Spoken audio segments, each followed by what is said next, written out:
Hello everyone, आप सभी का स्वागत है मेरे channel target officer GS with Ravi Anand पे। आज हम लोग पढ़ेंगे सेल।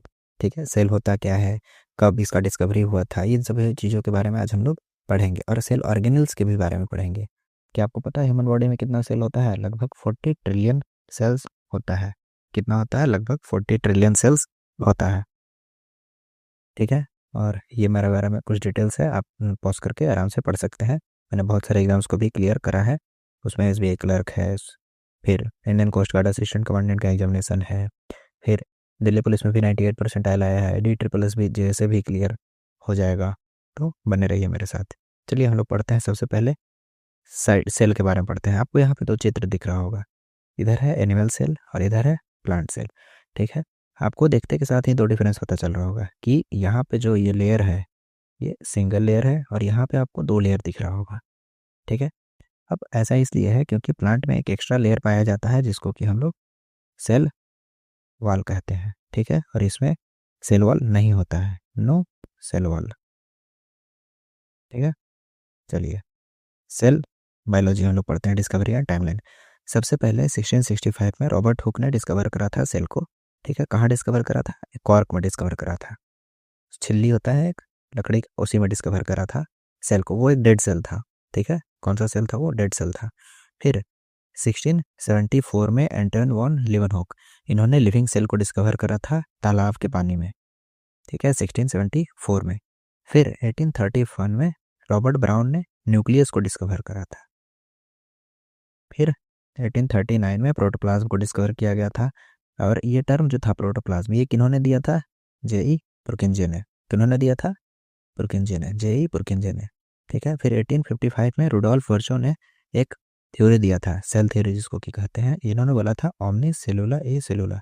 इसका मतलब है कि जितने भी नए सेल हैं वो सभी पुराने सेल से ही बनते हैं, वो सभी पुराने सेल से ही बनते हैं। फिर माइटोकॉन्ड्रिया जो है वो एक एल्टमैन थे, साइंटिस्ट का नाम एल्टमैन। 1890 में इन्होंने डिस्कवर करा था। गोल्गी एपरेटस को कैमेलियो गोल्गी ने डिस्कवर करा था 1898 में। फिर एंडोप्लाज्मिक रेटिकुलम को पॉटर ने डिस्कवर करा था 1945 में। और राइबोसोम्स को पलाडे ने डिस्कवर करा था 1955 में। ठीक, अब जो सेल थ्योरी था उसको प्रपोज किया था सेल्डन एंड शॉन ने, और उसको बाद में और मॉडिफाई करा था वर्शो ने। ठीक है, इन्होंने कहा था कि जितने भी लिविंग ऑर्गेनिज्म है वो सभी सेल से बने हुए हैं, और सेल जो है वो सब क्या है? बेसिक यूनिट ऑफ लाइफ है। ठीक है, अब सेल बेसिकली होता दो प्रकार का है, एक यूनिसेलुलर एक मल्टी सेलुलर। इसके बारे में और आगे हम लोग पढ़ेंगे। ठीक है, चलिए जो हम लोग अभी सेल के बारे में थोड़ा सा फैक्ट देख लेते हैं। माइकोप्लाज्मा ये सबसे छोटा सेल होता है। इसका साइज क्या होता है? 0.3 micrometre. RBC 7 micrometre. Largest single जो सेल होता है ये होता है ऑस्ट्रिच का अंडा। लार्जेस्ट जो सिंगल सेल होता है ये क्या होता है? ऑस्ट्रिच का अंडा। ठीक है, ये डायरेक्टली एग्जामिनेशन में क्वेश्चंस आते हैं, इसीलिए हम लोग इसको देख रहे हैं। लॉन्गेस्ट सेल की बात करें तो ये होता है नर्व सेल। लॉन्गेस्ट सेल कौन सा होता है? Nerve cell. अच्छा, जो माइकोप्लाज्मा है ये जो माइकोप्लाज्मा है इसमें सेल वॉल नहीं होता है, नो सेल वॉल, कोई सेल वॉल इसमें नहीं होता है। और जो स्मॉलेस्ट सेल होता है ह्यूमन बॉडी में वो होता है स्पर्म। स्मॉलेस्ट सेल जो होता है वो स्पर्म होता है। और जो बैक्टीरियाज होते हैं वो टिपिकली 3 to 5 माइक्रोमीटर्स के ही होते हैं। अच्छा, ये एक सिंगल सेल्ड ऑर्गेनिज्म है माइकोप्लाज्मा। ठीक है, ये क्या है? एक सिंगल सेल्ड ऑर्गेनिज्म है, लेकिन इसके अंदर भी सारा डिवीजन ऑफ लेबर रहता है।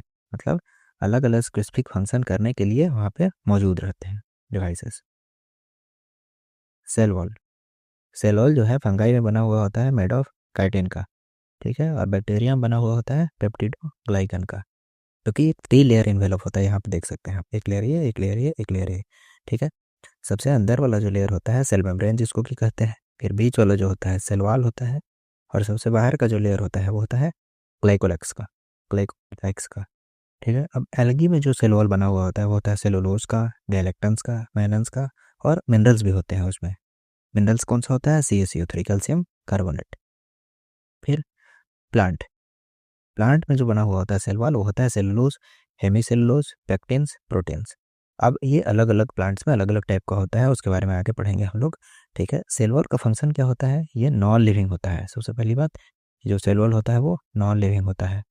ये रिजिड आउटर कवरिंग होता है, gives shape, protect from mechanical damage and infection. हमें ये बचाता है ये सेल को देखिए ये 3 लेयर का है, तो ये पूरे सेल को कोई भी फॉरेन मटेरियल को अंदर आने से रोकता है ताकि जो सेल है वो डैमेज ना हो जाए। अब हम लोग उसका स्ट्रक्चर पढ़ेंगे, बैक्टीरिया का स्ट्रक्चर पढ़ेंगे। अलग अलग टाइप्स के या शेप्स के बैक्टीरिया होते हैं, जैसे कि ये स्फेरिकल शेप का आपको दिख रहा होगा, ठीक है, इनको कहते हैं कॉकस। फिर है ये रॉड जैसा आपको दिख रहा होगा जिसको बोलते हैं बेसाइलस। फिर आपको ये कॉमा शेप का दिख रहा होगा जिसको बोलते हैं वेब्रियो। फिर आपको स्पाइरल शेप का दिख रहा होगा, इसको बोलते हैं एस्पेरिलियम, ठीक है। अब बैक्टीरिया जो होते हैं वो ऐसा स्ट्रक्चर का होता है जिसमें एक पूंछ होता है जिसको कि फ्लैजलम बोलते हैं, जिसको क्या बोलते हैं, फ्लैजलम। और ये जो पार्ट है ये हो गया फिलामेंट, और ये फिलामेंट जिससे अटैच होगा इसको बोलेंगे हुक। और उसके बाद सेल वॉल होगा, बेसल मोटर बॉडी होगा और सेल मेम्ब्रेन होगा, ठीक है। और उसके आगे आगे आगे ऑर्गन होंगे उसके। अब ग्राम स्टेनिंग ये क्या होता है, ये आयोडीन हम लोग यूज करते हैं और उसके बाद अल्कोहल से धो देते हैं। अगर पर्पल रह गया तो पॉजिटिव है, अगर पर्पल नहीं रह पाया, चेंज हो गया कलर, तो वो निगेटिव हो जाएगा, ठीक है। अब प्रोकैरियोट और यूकैरियोटिक देखेंगे। अब करोड़ों साल पहले जो सेल्स थे या ऑर्गेनिजम्स थे वो प्रोकैरियोटिक थे, मतलब उनमें जो ये दिख रहे हो या आप ये जो दिख रहा है आपको, ये पूरा न्यूक्लियर मटेरियल्स है, अंदर फैला हुआ है, पूरी तरीके से फैला हुआ है। कोई भी इसमें आपको ऑर्गन्स प्रॉपरली नहीं दिख रहे होंगे। तो इसका न्यूक्लियस जो था ये बहुत पुराना था, प्रिमिटिव था। कोई भी मेम्ब्रेन नहीं था, इस कोई भी मेम्ब्रेन नहीं था। और क्रोमोसोम था वो सर्कुलर क्रोमोसोम होता था। देखो यहाँ सर्कुलर सर्कुलर दिख रहे हैं, तो सर्कुलर क्रोमोसोम होता था। राइबोसोम इसमें पाया जाता था जो कि कौन सा होता था, 70S। इसका एग्जाम्पल है बैक्टीरिया, ब्लू-ग्रीन एल्गी।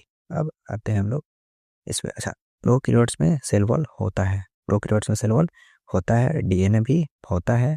ये यही वाला फ्लैजला है, ये जो फिलामेंट है ये इतना बड़ा, ठीक है, ये इसका बेसल बॉडी है यहाँ पे जो है, और इसके आगे फिर यहाँ पे सेल मेम्ब्रेन होगा। अब आगे हम लोग यूकैरियोटिक्स को देखेंगे। देखिए अब इसमें आपको सारे ऑर्गन्स दिख रहे होंगे, ऑर्गेनल्स प्रॉपरली प्रॉपरली आपको ऑर्गेनल्स दिख रहे होंगे। अब ये जो सेंटर में आपको दिख रहा है ये क्या है, ये न्यूक्लियस है। यहाँ पे एक ऑर्गन आपको दिख रहा होगा, ये क्या है, माइटोकॉन्ड्रिया है। अब न्यूक्लियस ये हो गया न्यूक्लियोलस। यहाँ पे आपको एक चीज़ दिख रहा होगा जिसको कि न्यूक्लियोलस कहते हैं, ठीक है। अब यहाँ पे एक लेयर रहता है, आउटर लेयर, जिसको कि न्यूक्लियर मेम्ब्रेन कहते हैं। फिर ये है क्या, यह आपको स्मूथ एंडोप्लाज्मिक रेटिकुलम। ये क्या है, स्मूथ एंडोप्लाज्मिक रेटिकुलम। और ये जो डॉट डॉट आपको जो दिख रहा है ये डॉट डॉट, ये है रफ एंडोप्लाज्मिक रेटिकुलम। ये है गोल्गी एपरेटस। इन सभी चीज़ों के बारे में हम लोग डिटेल में भी पढ़ेंगे। इसमें ट्रू न्यूक्लियस होता है, मतलब कि वेल डिफाइंड न्यूक्लियस होता है, और मेम्ब्रेन इनक्लोज्ड होता है, ठीक, मतलब उसमें डबल मेम्ब्रेन पाया जाता है। कौन सा मेम्ब्रेन डबल बाउंड होता है, तो माइटोकॉन्ड्रिया, गोल्गी बॉडीज। इसमें लीनियर क्रोमोसोम होता है और एक से ज़्यादा होता है। राइबोसोम्स 80S पाया जाता है इसमें, जो कि साइटोप्लाज्म में ही होता है। इसके एग्जाम्पल होंगे प्लांट, एनिमल, फंजाई। अब हम लोग ट्रांसपोर्ट के बारे में पढ़ेंगे कि ट्रांसपोर्ट कैसे होता है सेल्स में। तो एक प्रोसेस है डिफ्यूजन, एक प्रोसेस है ऑस्मोसिस। तो डिफ्यूजन जो होता है ये गैसेस में होता है, ये डिफ्यूजन किस में होता है, गैसेस में। और ऑस्मोसिस किस में होता है, वाटर में, ठीक है। अब ये दोनों में सेम चीज़ होगा, high to low concentration, high to low concentration. ये बस होगा गैस में और ये होगा वाटर में, ठीक है। अब ये गैसियस एक्सचेंज में काम आता है प्लांट्स में, O2CO2 एक्सचेंज होता है इसी के थ्रू। और ये जो वाटर मूवमेंट होगा ये सेमी परमिएबल मेम्ब्रेन के थ्रू होगा, ठीक है। और जो यूनिसेलुलर वाटर ऑर्गेनिजम्स होते हैं और जो प्लांट सेल होते हैं ये ऑस्मोसिस के थ्रू ही वाटर गेन करते हैं। अब कहीं भी आपको अगर पानी का ट्रांसफ़र हो रहा होगा इधर से उधर, तो उसमें सीधे सीधे ऑस्मोसिस हो रहा होगा। लेकिन कॉन्सेंट्रेशन आप चेक कर लेना कि क्वेश्चन में क्या पूछ रहा है, हाई टू लो या लो टू हाई, ये देख लेना। टॉनिसिटी, अब सेल बिहेवियर हम लोग देखते हैं कि सेल जो है अलग अलग टाइप के सॉल्यूशंस में कैसा बिहेव करता है। देखो हाइपोटॉनिक सॉल्यूशन, हाइपो हाइपो आप जैसे बोलोगे हाइपो तो आपका मुंह फूलेगा, तो इसका मतलब है कि इसमें जो है सेल को अगर डालेंगे हाइपोटोनिक सॉल्यूशन में तो सेल जो है वो फूल जाएगा, ठीक है। अब सेल क्यों फूलेगा, क्योंकि सेल के बाहर जो मीडियम है वो हाई कॉन्सेंट्रेशन वाला है। मान लेते हैं हम पानी, तो सेल जो है वो सूखा है, जैसे ये चना है। अब चना को हम पानी में डाल दिए, अब पानी में जब चना को डालें तो बाहर तो पानी खूब है लेकिन चना में पानी नहीं है, तो सारा पानी उसमें घुसने लगेगा धीरे धीरे कर करके। तो वो चना जो है फिर थोड़ा सा फूल जाता है, जैसे कि आप देखते होंगे रात भर छोड़ देंगे तो वो फूल जाता है थोड़ा सा। फिर आइसोटोनिक में अब चना जब फूल गया, आपने रात भर रख दिया, सुबह तक वो एकदम जितना उसको फूलना था फूल गया। अब उसको आप कितना भी देर तक छोड़ दो और वो उतना ही रहेगा। क्यों? क्योंकि बाहर का जो कॉन्सेंट्रेशन है पानी का और जो अंदर है पानी का कॉन्सेंट्रेशन उस सेल में, वो दोनों सेम हो चुका है। तो अब कोई भी मूवमेंट उसके अंदर नहीं होगा। जब मूवमेंट नहीं होगा तो सेल जो है वो सेम साइज का रह जाएगा। सेल कैसा रह जाएगा? सेम साइज का, नो चेंज, इसमें कोई भी चेंज नहीं होगा। तो आइसोटोनिक में कोई भी चेंज नहीं होता है। फिर है हाइपरटोनिक। अब कोई हाइपरटोनिक हो रहा है, कोई हाइपर हो जा रहा है। तो हाइपर हो जा रहा है अगर कोई, तो इसका मतलब है कि वो अपने अंदर का सारा गुस्सा बाहर फेंक दे रहा है। वो अपने अंदर का सारा गुस्सा बाहर फेंक दे रहा है। तो इसका मतलब इसमें जो सेल होगा ये सिकुड़ जाएगा। वो अपने अंदर का सारा गुस्सा बाहर फेंक के खाली हो जाएगा। जैसे कि वाटर लीव्स, सेल सिंक हो जाता है। फिर जैसे मान लो अंगूर। अब अंगूर को आप छत पर रख दो धूप में, तो इससे क्या होगा? वो अंगूर जो है धीरे धीरे सूखने लगेगा, किसमिस बन जाएगा। क्यों? उसके अंदर का जो पानी है वो बाहर निकल के इवोपरेट हो जाएगा। क्लियर? तो हाइपरटोनिक में जो सेल है वो पिचकेगा या श्रिंक होगा। आइसोटोनिक में कोई मूवमेंट ही नहीं हो रहा है तो वो जैसा वैसा ही रह जाएगा। और हाइपोटोनिक में सेल जो है वो फूलेगा। अब जब ये देखो यहाँ पे क्या हो रहा था, सेल श्रिंक हो रहा था। तो जब सेल के अंदर का कंटेंट बाहर निकल जाएगा और सेल श्रिंक कर जाएगा तो इसी प्रोसेस को कहते हैं प्लाज्मोलाइसिस। इसी को क्या कहते हैं? प्लाज्मोलाइसिस। अब हम लोग ट्रांसपोर्ट पढ़ेंगे। ठीक है, एक्टिव ट्रांसपोर्ट और पैसिव ट्रांसपोर्ट। ठीक है, ये दोनों पढ़ेंगे। एक्टिव ट्रांसपोर्ट क्या होता है? जो जिसमें कि एनर्जी रिक्वायर्ड नहीं होता है, एनर्जी रिक्वायर्ड नहीं होता है, ऑटोमेटिकली हाई से लो की अगर कोई चीज़ आ रहा है, जैसे आप एक पहाड़ी पे बॉल रखो, ठीक है, और उसको ऐसे ढला दो तो वो अपने आप नीचे आ जाएगा। आपको उसमें कोई भी एक्सटर्नल फोर्स लगाने की ज़रूरत नहीं पड़ेगी। लेकिन वहीं अगर आप पहाड़ी पे जब चढ़ोगे तो आपको एनर्जी की ज़रूरत पड़ेगी।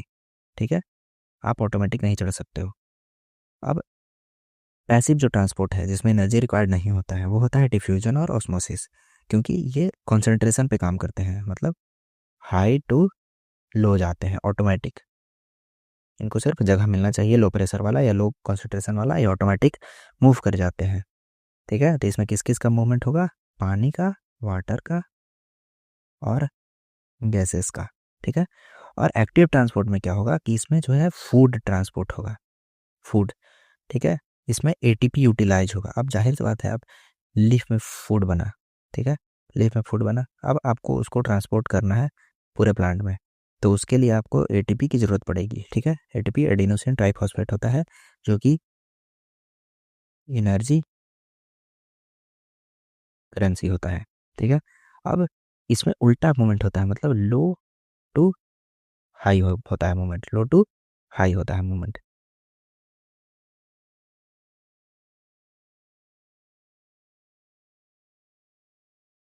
ठीक है, चलो अब इसमें क्या क्या होगा? मिनरल्स, मेनली इसमें मिनरल्स को ट्रांसपोर्ट होता है, जैसे कि सोडियम, पोटेशियम और भी मिनरल्स जो रिक्वायर्ड होगा प्लांट के द्वारा वो ट्रांसपोर्ट होगा। अच्छा, अब हम लोग पढ़ते हैं सेल मेम्ब्रेन के द्वारा। सेल मेम्ब्रेन जो है ये फॉस्फोलिपिड से बना हुआ होता है। सेल मेम्ब्रेन किससे बना हुआ होता है? फॉस्फोलिपिड से। ठीक है, अब ये पूरा का पूरा एक फैट का समुंदर है। क्या चीज़ का समुंदर है? फैट का। अब इसमें आपको ये ब्लू ब्लू जो दिख रहा होगा, ब्लू ब्लू, ये सब क्या है? प्रोटीन्स है। अब प्रोटीन यहाँ पे तैरते रहता है। अब यहाँ पे आपको एक टर्म लिखा हुआ दिख रहा होगा, हाइड्रोफिलिक हेड्स, और यहाँ पे दिख रहा होगा हाइड्रोफिलिक हेड्स। अब बीच में दिख रहा होगा आपको हाइड्रोफोबिक टेल्स। ये जो लाइन लाइन लाइन लाइन है ना, ये ठीक है, ये आपको दिख रहा होगा हाइड्रोफोबिक। अच्छा, ये हाइड्रोफिलिक है, मतलब कि ये पानी को अट्रैक्ट करेगा, ये वाला और ये वाला जो पार्ट है ये पानी को अट्रैक्ट करेगा। और ये जो बीच वाला पार्ट है, ये जो पार्ट है ये पानी को अट्रैक्ट नहीं करेगा। ठीक है, उससे दूर भागेगा, या हाइड्रोफोबिक है, पानी को दूर भागेगा। अब ये सेलेक्टिवली परमिएबल होता है। कैसा होता है? सेलेक्टिवली परमिएबल होता है, मतलब ये लिमिटेड चीज़ों को ही अंदर जाने देता है। अब ये आपको ग्रीन ग्रीन जो दिख रहा है ये क्या है? कार्बोहाइड्रेट है, जिसको कि ग्लाइकोप्रोटीन भी कहते हैं या ग्लाइकोलिपिड भी कहते हैं। ठीक है, अब ये येलो येलो आपको दिख रहा है ये क्या है? कोलेस्ट्रॉल है। येलो येलो जो दिख रहा है वो क्या है? कोलेस्ट्रॉल है। अब इसका स्ट्रक्चर ये है फ्लूइड मोज़ाइक मॉडल। ठीक है, इन कौन बोला था? ये किन्होंने डिस्कवर करा था? सिंगर एंड निकोलसन ने। कब? 1972 में। अब इन्होंने कहा था कि जो सेल मेम्ब्रेन होता है वो प्रोटीन्स आइसबर्ग्स का एक सी होता है लिपिड्स में, ठीक है। मतलब कि पूरा ये क्या है, एक लिपिड्स का फैट्स का सी है, और उसी में प्रोटीन जो है एक आइसबर्ग्स की तरह तैर रहा है। आइसबर्ग्स आपने देखा होगा कि बर्फ़ की छोटी छोटी पहाड़ जैसे चीज़ होते हैं जो कि समुद्र में तैरते रहते हैं।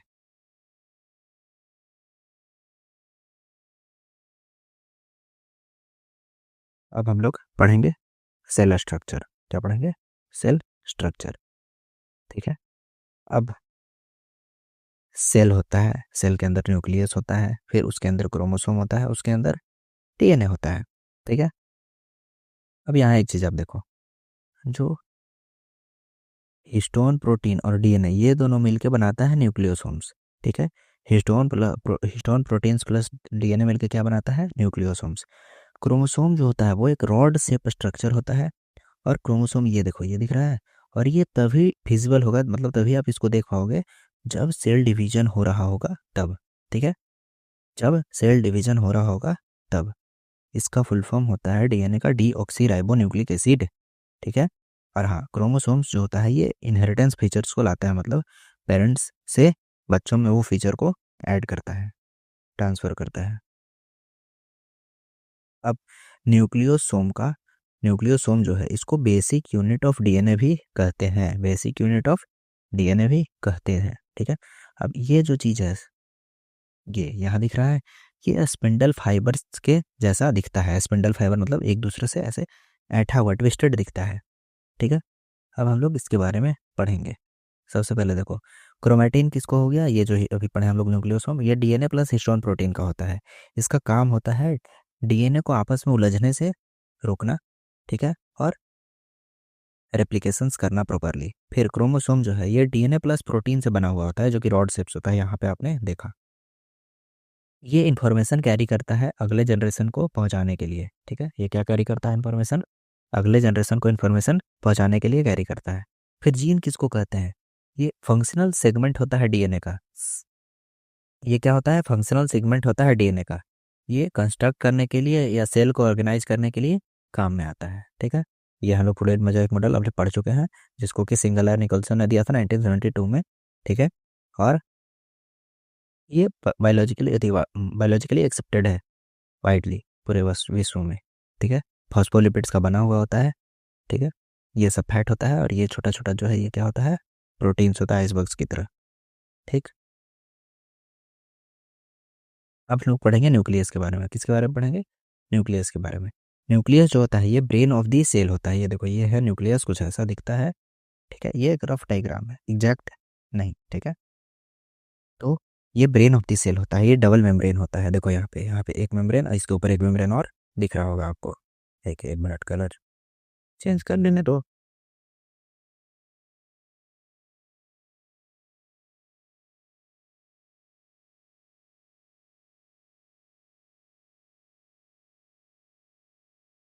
ठीक है, अब देखो, ये आपको डबल मेम्ब्रेन यहाँ पे दिख रहा होगा। दो मेम्ब्रेन होते हैं इसमें, बहुत सारे पोर्स भी होते हैं, ठीक है। न्यूक्लियर एनवेलप इसी को कहते हैं, जो कि इस पूरे मेन न्यूक्लियस इसके अंदर है, इसको पूरा को घेर के रखता है। अच्छा, इसके अंदर भी एक गोल आपको चीज़ दिख रहा होगा जिसको कि न्यूक्लियोलस कहते हैं। और ये जो धागा जैसा आपको दिख रहा होगा, ठीक है, वायर जैसा, ये होता है क्रोमैटिन। अब देखते हैं हम लोग कि डबल मेम्ब्रेन वाला होता है, इसमें पोर्स भी होते हैं। फिर जो न्यूक्लियोलस होता है, यहाँ ये जो दिख रहा है, ये यहाँ पे राइबोसोम्स बनता है। यहाँ पे क्या बनता है? राइबोसोम्स बनता है, ठीक है। अब ये जो क्रोमेटिन थ्रेड आपको जो दिख रहा है, ये होता है डीएनए का और हिस्टोन प्रोटीन्स का बना हुआ है। ये किसका होता है? डीएनए और हिस्टोन प्रोटीन्स का बना हुआ है।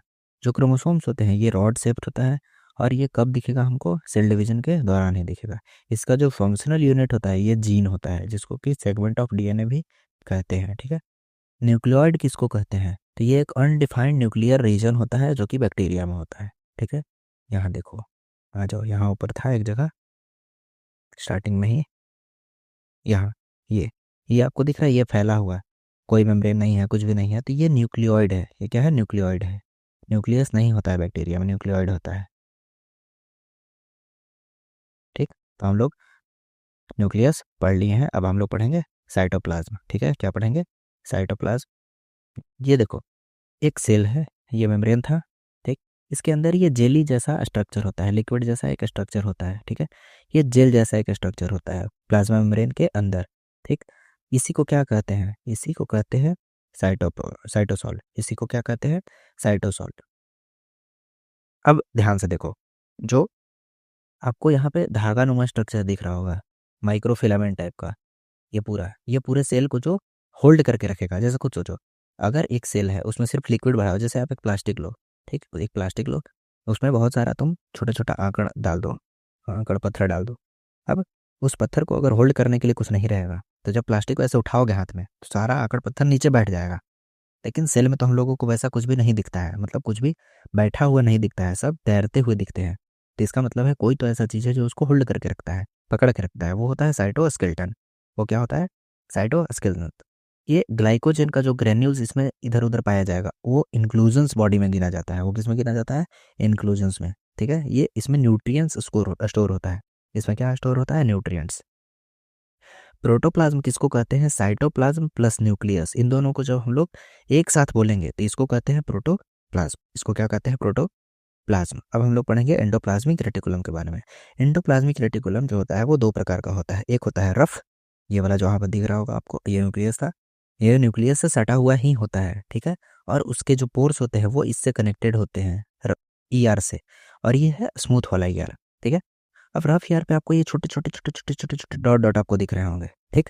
ये राइबोसोम्स होता है। ये क्या है, राइबोसोम्स। ये क्या है, राइबोसोम्स।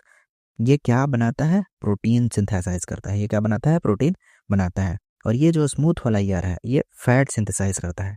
अब थोड़ा सा दिमाग लगाओ, जो फैट होता है वो बहुत चिकना चीज़ होता है। आप मक्खन वगैरह पे ये है, कुछ और पे जो फैटी होगा उस पर आप हाथ ऐसे चला के देखना, आपको बहुत आराम से दिखेगा कि वो क्या है, चिकना है। वो कैसा रहेगा, बहुत चिकना रहेगा, ठीक है। और स्मूथ ईआर का जो काम होता है, इसमें राइबोसोम्स नहीं पाए जाते हैं।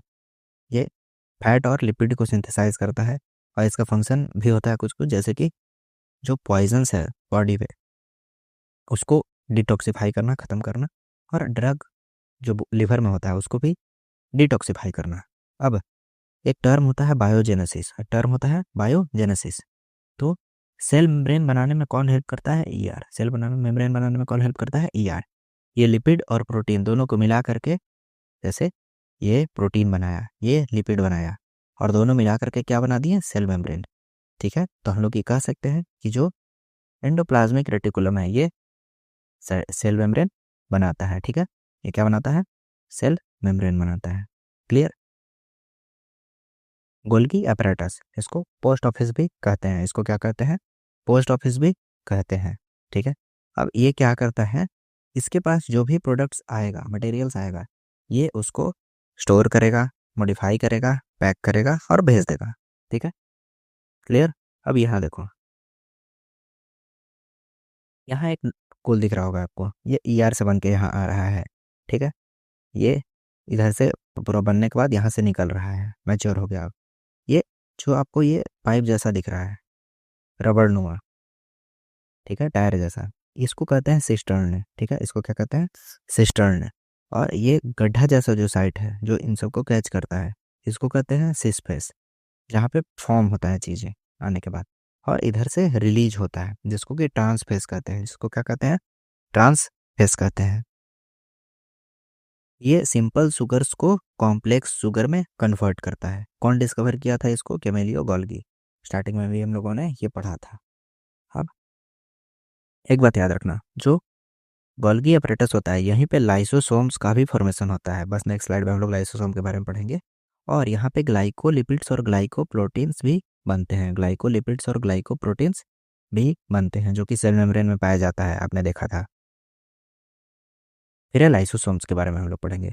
इसको सुसाइडल बैग्स भी कहा जाता है, ठीक है। ये इसमें भी मेम्ब्रेन पाया जाता है, देख लो, ठीक। इसमें कुछ हाइड्रोलाइटिक एंजाइम्स होते हैं, उसके बारे में पढ़ेंगे हम लोग अभी, ठीक है। इसमें डाइजेस्टिव एंजाइम्स होते हैं, जो कि एसिडिक पीएच में वर्क करता है, एसिडिक पीएच में वर्क करता है, ठीक। ये क्या करता है, कोई भी फॉरेन मटेरियल अगर इसमें आया या वेस्ट चीज़ें इसके अंदर आया, तो ये उसको डाइजेस्ट कर जाएगा। ये क्या करेगा, उसको डाइजेस्ट कर जाएगा। इसीलिए इसको कहते हैं सुसाइडल बैग। अगर सेल डैमेज होता है तो लाइसोसोम फटेगा, और पूरे के पूरे उसके एंजाइम्स होंगे वो डाइजेस्ट कर जाएंगे खुद के सेल को, और इसी को कहते हैं हम लोग ऑटोलाइसिस। इसी को क्या कहते हैं? ऑटोलाइसिस। ठीक है। और ये जो एंजाइम्स बनेंगे, ये जो इसके अंदर जो हाइड्रोलाइटिक एंजाइम्स आपको दिख रहे हैं, ये बनेंगे रफ ईआर में। कहाँ बनेंगे? रफ ईआर में। और जो खुद लाइसोसोम है ये कहाँ बनेगा? गोल्गी एपरेटस में। कहाँ बनेगा? गोल्गी बॉडीज में। ठीक है। अब हम लोग पढ़ेंगे माइटोकॉन्ड्रिया के बारे में। किसके बारे में पढ़ेंगे? माइटोकॉन्ड्रिया के बारे में। माइटोकॉन्ड्रिया को power house of the cell भी कहते हैं। ठीक है। ये भी मेम्ब्रेन बाउंड होता है। ठीक। और डबल मेम्ब्रेन स्ट्रक्चर है ये भी। सेलुलर रेस्पिरेशन यहाँ पे होता है। देखो, जो हम लोग सांस लेते हैं और छोड़ते हैं वो ब्रीदिंग होता है, लेकिन जब हम लोग खाना खाते हैं वो डाइजेस्ट हो जाता है, फिर वो अब्जॉर्ब होता है विलेज के द्वारा, फिर उसके बाद वो सेल में जाके स्टोर हो जाता है। वो सेल में जाके जब स्टोर हो गया वो ग्लूकोज के स्टार्च ग्लूकोज के फॉर्म में, ग्लाइकोजन के फॉर्म में, वहां से वो जो ग्लाइकोजन जो है वो जब टूटेगा और एटीपी रिलीज होगा, इस प्रोसेस को कहते हैं सेलुलर रेस्पिरेशन। इसको क्या कहते हैं? Cellular respiration. एटीपी को क्या कहते हैं? Energy currency of the cell. इसका यूनिक फीचर क्या है कि इसके पास खुद का डीएनए और राइबोसोम होता है। मतलब कि ये अपना खाना खुद बना सकता है, अपने आप को खुद ऑपरेट कर सकता है। इसके पास खुद का दिमाग होता है, डीएनए होता है। ठीक। और राइबोसोम भी होता है। मतलब राइबोसोम जो प्रोटीन बनाता था, तो मतलब हर एक माइटोकॉन्ड्रिया के पास अपना एक प्रोटीन का फैक्ट्री होता है, और ये अपने आप खुद को भी बना सकता है। मतलब एक माइटोकॉन्ड्रिया बहुत सारे माइटोकॉन्ड्रिया को भी बना सकते हैं। ठीक है। ये जो आउटर मेम्ब्रेन आपको दिख रहा है ये वाला, ये पोरस होता है। ठीक है। ये जो है ये क्रिस्टल की तरह से बने हुए होते हैं, और इसके अंदर जो ये जेली जैसा जो स्ट्रक्चर दिख रहा है इसको कहते हैं मैट्रिक्स। इसको क्या कहते हैं? मैट्रिक्स। एटीपी का जो फुल फॉर्म होता है एडिनोसिन ट्राइफॉस्फेट होता है। अब हम लोग पढ़ेंगे प्लास्टिड्स के बारे में, जिसको कि किचन ऑफ द सेल भी कहते हैं। यहाँ देखो, जैसे जो माइटोकॉन्ड्रिया है ये एनिमल में एक तरह से किचन हो जाता है सेल का, वैसे ही ये जो प्लास्टिड्स है ये प्लांट सेल में किचन हो जाता है सेल का। ठीक है। अब इसमें भी आपको देखने को मिलेगा सिर्फ प्लांट सेल में। ठीक है। इसके पास भी अपना डीएनए और राइबोसोम्स होता है। ये 3 तरह का होता है: chromoplast, chloroplast, leucoplast. Clear? Chromoplast जैसा कि आप समझ सकते हो, क्रोमो से कलर। ठीक है। कलर पाया जाता है इसमें। कौन सा होता है? केरोटीन और ज़ैंथोफाइल, 2 तरह का पाया जाता है। ये 2 तरह का इसमें होता है। कौन सा? केरोटीन और ज़ैंथोफाइल। क्लोरोप्लास्ट क्या होता है? ये ग्रीन कलर का होता है, जो कि क्लोरोफिल की वजह से पाया जाता है। क्लोरोफिल जो है ग्रीन होता है। ठीक। अब ये किस में हेल्प करता है? फोटोसिंथेसिस में। किस में हेल्प करता है? फोटोसिंथेसिस में। अब आ जाओ ल्यूकोप्लास्ट, जो हम लोग लास्ट में पढ़े थे कि ल्यूकोप्लास्ट में होता है एक, क्या होता है? प्लास्टिड्स। ठीक है। तो इसमें भी 3 तरह का होता है: अमाइलोप्लास्ट, इलायोप्लास्ट, एल्यूरोप्लास्ट। एमाइलोप्लास्ट जो है वो स्टार्च स्टोर करता है। ठीक है। इसका कोई कलर नहीं होता है। आपको बाकी दोनों का कलर दिख रहा था, ये कैरोटीन ये कलर था, ये भी ग्रीन कलर का था, लेकिन ये कलरलेस है। अमाइलोप्लास्ट जो है ये स्टार्च स्टोर करेगा, अमाइलोप्लास्ट स्टार्च स्टोर करेगा। इलायोप्लास्ट ऑयल या फैट स्टोर करेगा। एल्यूरोप्लास्ट प्रोटीन स्टोर करेगा। एल्यूरोप्लास्ट प्रोटीन स्टोर करेगा। ठीक है। यहाँ देख लो, ये स्ट्रोमाज है, ये इनर मेम्ब्रेन है, ये आउटर मेम्ब्रेन है, ये थैलोकॉइड्स है, ग्रेना है। ये ऐसे ऐसे ऐसे ऐसे जो दिख रहा है ये क्या है? थैलोकॉइड्स या ग्रेना इसको कहते हैं। इसका अपना डीएनए होता है। अपना ये डॉट डॉट डॉट डॉट जो स्ट्रक्चर आपको दिख रहा है ये अपना राइबोसोम्स होता है। क्लियर है? अब हम लोग आ जाएंगे राइबोसोम्स पे, जिसको कि प्रोटीन फैक्ट्री भी कहते हैं। क्या कहते हैं? प्रोटीन फैक्ट्री भी कहते हैं। ठीक। राइबोसोम्स की वजह से ही प्रोटीन बनता है, राइबोसोम्स में ही प्रोटीन बनता है। स्ट्रक्चर, ये कोई मेम्ब्रेन बाउंड नहीं होता है, मतलब इसमें सिर्फ आरएनए होगा और प्रोटीन होगा। अब ये 2 तरह का होता है, एक होता है 70S, एक होता है 80S। 70S जो है ये पुराने वालों में पाया जाता है, जैसे कि प्रोकैरियोटिक टाइप का जो सेल था ना उसमें। इसमें माइटोकॉन्ड्रिया खुद का होता है और प्लास्टिड्स भी खुद का होता है। और 80S जो है ये यूकैरियोट्स में पाया जाता है। अब पॉलीसोम एक टर्म है, ये क्या होता है भाई? तो ग्रुप ऑफ राइबोसोम्स जो है वो एक सिंगल mRNA से जब अटैच रहेगा तो उसको कहेंगे पॉलीसोम्स। उसको क्या कहेंगे? पॉलीसोम्स। ये देखो, जब ये एक एक आपका हो गया राइबोसोम्स, 2 राइबोसोम, 3 राइबोसोम, 4 5, ऐसे बहुत सारा एक सिंगल mRNA से अटैच्ड है, तो ये क्या हो गया? पूरा पॉलीसोम हो गया। ठीक है। और ये रफ ईआर है, ये रफ ईआर पे ही बनता है, राइबोसोम्स लगा हुआ होता है, जो कि क्या बनाता है? प्रोटीन बनाता है। अब हम लोग पढ़ेंगे वैक्यूल और अदर माइक्रोबॉडीज। देखो, ये बड़ा सा आपको स्ट्रक्चर दिख रहा होगा, ये वैक्यूल है। अच्छा, ये प्लांट सेल में भी होता है और एनिमल सेल में भी होता है। प्लांट सेल में बहुत बड़ा होता है, जो कि 50 to 90% सेल का जो वॉल्यूम है वो वैक्यूल होता है। ठीक है, एनिमल सेल में होता भी है, नहीं भी होता है, कम होता है, बहुत छोटा होता है। ठीक है, ये लार्ज स्पेस ले लेता है। अब ये टर्जिडिटी प्रोवाइड करता है। इसका जो मेम्ब्रेन होता है वो टोनोप्लास्ट का बना हुआ होता है। और अमीबा में जो होता है वो कॉन्ट्रेक्टाइल वैक्यूल होता है, जो कि उसको एक्सक्रीशन करने में हेल्प करता है। ठीक है, अब यहाँ है एक सेंट्रोसोम। ये क्या है, सिर्फ एनिमल सेल में पाया जाता है। सेंट्रोसोम किस में पाया जाता है, सिर्फ एनिमल सेल में पाया जाता है। ठीक, अब सेंट्रियोल का जो अरेंजमेंट होता है वो 9+0 का होता है। फंक्शन इसका क्या होता है, spindle formation during cell division. ये स्पिंडल फॉर्मेशन क्या था, ये एक ऐसे था ना जब डीएनए बन रहा था, ये ऐसे जो था, ये वाला जो स्ट्रक्चर हो गया ये स्पिंडल फॉर्मेशन हो गया। ठीक है, अब हम लोग दोनों का डिफरेंस बेसिकली देख लेंगे। ठीक, प्लांट सेल और एनिमल सेल का जो डिफरेंस है वो हम लोग देख लेंगे अभी। देखो, प्लांट सेल में सेल वॉल होता है, जो कि सेलुलोज का बना हुआ होता है। ठीक, प्लास्टिड इसमें प्रेजेंट होता है, वैक्यूल लार्ज होता है और सेंट्रल होता है। सेंट्रियोल जो है प्लांट में एब्सेंट होता है। न्यूक्लियस जो है वो प्लांट्स में पेरिफेरल होता है। और गोल्गी जो होता है प्लांट्स में, इसको डिक्टियोसोम्स कहते हैं। अब एनिमल में जो सेल वॉल है वो एब्सेंट है। ठीक है, प्लास्टिड्स भी एब्सेंट है। एनिमल में जो वैक्यूल होता है वो स्मॉल होता है, टेम्पररी होता है। फिर सेंट्रियोल्स एनिमल में प्रेजेंट होता है। न्यूक्लियस पोजीशन सेंट्रल होता है, सेंटर में देख रहे हो आप यहाँ। फिर एनिमल में जो गोल्गी है वो गोल्गी कॉम्प्लेक्स कहते हैं। और प्लांट का जो गोल्गी है उसको डिक्टियोसोम्स कहते हैं। ठीक है, अब देखो, सेल डिवीजन। सेल डिवीजन दो प्रकार का होता है। एक होता है माइटोसिस, एक होता है मियोसिस। एक होता है माइटोसिस और एक होता है मियोसिस। अब माइटोसिस में एक पेरेंट सेल होता है और ये दो आइडेंटिकल डॉटर सेल में डिवाइड होने के बाद बन जाता है। ये कहाँ काम आता है, ग्रोथ में, रिपेयर में। ठीक है, अब इसमें क्रोमोसोम जो है वो सेम नंबर रहेगा। जैसे जब आप बच्चे से बड़े हो गए तो वो किस प्रकार का डिवीजन की वजह से हो रहे हो, माइटोसिस की वजह से। किस प्रकार के, माइटोसिस। अब मियोसिस कहाँ होगा, एक पेरेंट सेल रहेंगे और 4 उसमें डॉटर सेल बन जाएंगे। ठीक है, इसमें गैमेट फॉर्मेशन होगा। गैमेट फॉर्मेशन जब बच्चा बनता है तब।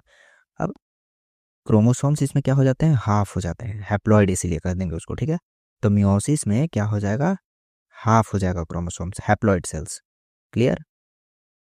अब यहाँ पे अलग अलग सेल डिवीजन में फेज होता है। ठीक है, माइटोसिस में भी अलग अलग फेज होता है। देखिए, फाइनल जो स्टेप है उसको साइटोकिनेसिस कहते हैं। अब इसमें जो है मदर सेल था जिसमें कि 2n क्रोमोसोम्स थे, और डॉटर सेल है उसमें भी 2n क्रोमोसोम्स है। ठीक, इसमें क्या होता है, दो आइडेंटिकल डॉटर सेल्स को क्रिएट करते हैं। ठीक है, और जेनेटिक क्लोन होते हैं बेसिकली ये एक दूसरे के। मेंटेन क्रोमोसोम्स काउंट, मतलब कि जो मदर सेल है और जो डॉटर सेल्स हैं इनमें क्रोमोसोम्स का जो नंबर है वो सेम होता है। ये बायोलॉजिकल ग्रोथ को सपोर्ट करते हैं। मियोसिस में क्या होता है, ये रिडक्टिव डिवीजन होता है। मतलब इसका भी फाइनल स्टेप साइटोकाइनेसिस होता है। ये न्यू 4 यूनिक सेल्स बनाते हैं। ठीक है, ठीक है, one mother cell in results in 4 daughter cells instead of just 2। ये 4 यूनिक न्यू सेल्स बनाते हैं। इसमें आइडेंटिकल डॉटर सेल्स है, इसमें यूनिक न्यू सेल्स हैं। ठीक, अब क्रोमोसोम का जो नंबर होता है वो आधा हो जाता है। ठीक, और इसमें 2 बार डिवीजन होता है। इसमें देखो, यहाँ मदर सेल था, डिवाइड हुआ, बन गया। यहाँ मदर सेल है, यहाँ, यहाँ, यहाँ, और फिर इसके बाद यहाँ, तो 2 बार डिवाइड हो रहा है। ठीक है, एक बार ये डिवाइड होके ये बना, फिर डिवाइड होके यहाँ हुआ, फिर ये बन गया यहाँ। टोटल 4, 3 बार, 2 बार डिवाइड होता है। ठीक है, अब आ जाओ, क्विक रिवीजन हम लोग कर सकते हैं। पावर हाउस किसको कहते हैं, माइटोकॉन्ड्रिया को कहते हैं। सुसाइडल बैग किसको कहते हैं, लाइसोसोम्स को कहते हैं। ट्रैफिक पुलिस या पोस्ट ऑफिस किसको कहते हैं, गोल्गी apparatus को कहते हैं। प्रोटीन फैक्ट्री किसको कहते हैं, राइबोसोम्स को कहते हैं। किचन ऑफ द सेल कौन है, क्लोरोप्लास्ट है। ठीक है, क्यों, इसमें क्या पाया जाता है बताओ कमेंट सेक्शन में। डायरेक्टर या ब्रेन ऑफ द सेल किसको कहते हैं, न्यूक्लियस को कहते हैं। अब जो स्केलेटल सिस्टम होता है वो एंडोप्लाज्मिक रेटिकुलम को कहते हैं। ठीक है, तो आप सभी का धन्यवाद देखने के लिए। आप टेलीग्राम से जुड़ सकते हैं, जो कि टारगेट विद जीएस रवि ऐसे करके हैंडल है, ये डायरेक्टली सर्च करना आ जाएगा। ठीक है, थैंक यू आप सभी का पढ़ने के लिए। और हाँ, एक चीज़ और बताना है, रुको ऐड करने दो। देखो, अभी बायोलॉजी चल रहा है। ठीक है, बायोलॉजी चल रहा है। हम इसी चैनल पे आपको ज्योग्राफी भी पढ़ाएंगे। एक मिनट,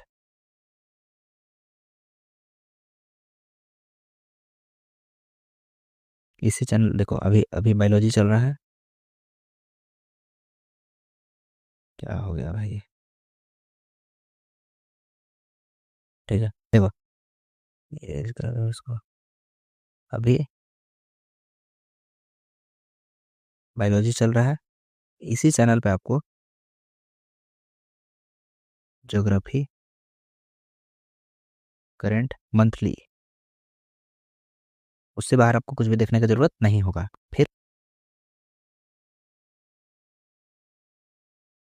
इकोनॉमिक्स, एक मिनट खराब लिख, ठीक है, इकोनॉमिक्स कंप्लीट, ज्योग्राफी कंप्लीट है दोनों, फिजिकल और इंडियन दोनों। ठीक, उसके बाद जो थीम्स इन इंडियन हिस्ट्री है, थीम्स 1, 2 और 3, ये कंप्लीट प्लस में स्पेक्ट्रम मॉडर्न, ये कंप्लीट, इतना करवाऊंगा। उसके बाद पॉलिटी पूरा। ठीक, फिर डिफेंस का जो पोर्शन होता है प्लस उसका स्टैटिक पोर्शन और करंट पोर्शन दोनों, स्टैटिक प्लस करंट कंप्लीट, ये आपको करवाऊंगा। ठीक है, और ये सब कंप्लीट कब तक हो जाएगा? 2 मार्च तक ये सब कंप्लीट करने का टारगेट है, मार्च आधा अप्रैल तक। उसके बाद हम लोग एमसीक्यू प्रैक्टिस वगैरह करेंगे एग्जाम्स के लिए। ठीक है, थैंक यू।